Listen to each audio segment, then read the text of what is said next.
A fancy Deduction Star skin? Let's begin. Welcome back to another episode, guys. As I've said that I will start every video this year, as you watch today's video, I want to gently remind you all to be mindful when making purchases in IDV. The real cost of items in-game is quite tricky to calculate and is designed so on purpose. This can lead you to spend more than you intended to. Remember that they are digital items and could be lost if your account is terminated, deleted, or compromised at any moment. Okay, so this week we're getting a Barmaid Deduction Star skin that I've talked about in the past already, but we got to see a little bit more because they revealed a video for it and other stuff. So this is an 80th skin for Barmaid called So Long at the Fair. This is quite a nice and pretty skin. It's not one of the craziest Barmaid skins you're going to ever see, but it is quite fancy. She's wearing quite a nice kind of dress there. And I think what makes this skin feel a little bit more premium, that's something that I didn't really pay attention to when I first saw it in the arts and stuff like that, are like the frills on the bottom of the dress. I think that's what you would call them. Frills? Yeah, I think.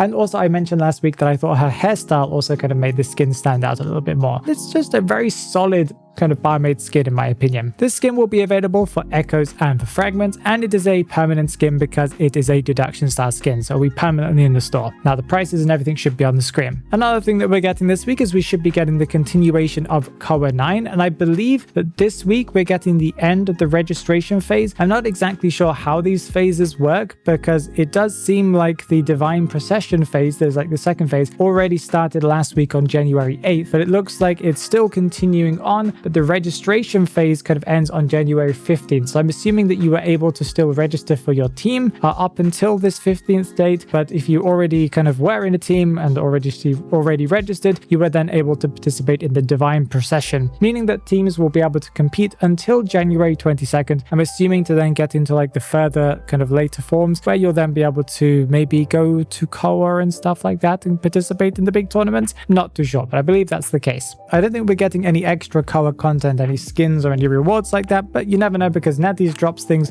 all of a sudden, as we just had last week the big Essence reveal where they changed the whole kind of Essence page. They didn't even say they were going to do that, so yeah, that was a bit of a shock. Another thing that we're getting this week, we're getting a character day, and that is Mind's Eye's character day on the 13th of January. That is technically the day of the release of this video. She's getting her 7th character day, meaning she's getting an animated graffiti. As far as I know, that's all we're getting this week. Of course, they did mention some things in a Q&A. If you want to go back and see what that Q&A said, you can go back and watch last week's video. There's a whole section there that should be annotated down in the description if you want to go and find it, and then maybe they'll implement some of the changes that they said there, but who knows, because it's NetEase, they sometimes take some time. Do we have the game engine update? I have no idea, guys. At this point, NetEase needs to be way more clear. I don't really know. Let's talk about some future content. So on January 22nd, we're getting a Deduction Star skin for Night, and we got a bit of a better look at it. We saw the initial art, kind of the art poster for it, if you want to say, but we got a kind of clear look of what it looks like in the game.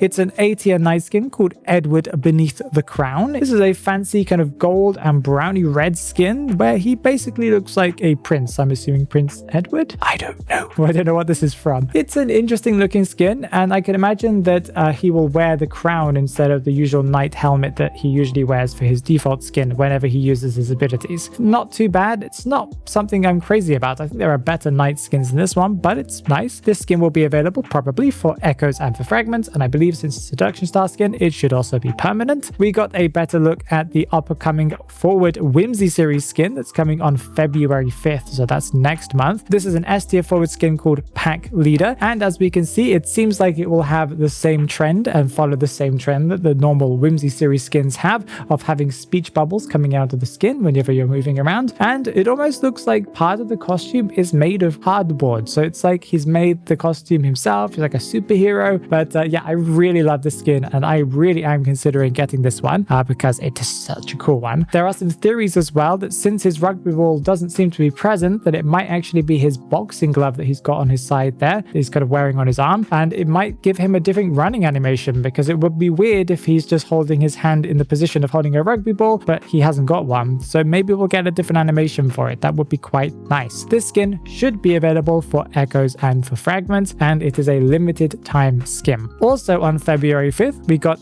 Mad Eye's Ivory Tower skin coming, meaning we got a little bit of a better look at the art, the kind of in-game appearance of it. We didn't get a video or anything like that. The skin is called Universal Shaft. It's a B tier skin, and it looks relatively clean. It's not one that I'm really excited about. I think I'm always happy to see Mad Eye's skins, but this is really not a skin that I'm super impressed by. It's just a solid B tier skin, costs 60 echoes probably unless they increase the price all of a sudden, and it will be available for a limited time, but they probably will bring it back for further Ivory Tower events as they do every now and then. And for some extra stuff, a lot of you guys are probably a little bit confused. What happened to the journalist's COA 9 A-tier accessory? It is coming at some point, and it should be coming sometime around April, and it will be available in the Golden Apple Exchange store. So that's the Golden Apple store, and will probably cost the same price as the other A-tiers in that store, around 41,600 golden apples, unless they increase the price of things. You never know. But yeah, that's where that A-tier accessory was. But yeah, we don't know what the effects are yet. I'm sure they will show us a few weeks or a week or a few days before they release it. Apart from that, I believe that's all that we've got to talk about today, so make sure that you click on that video right there because YouTube thinks that you will like it.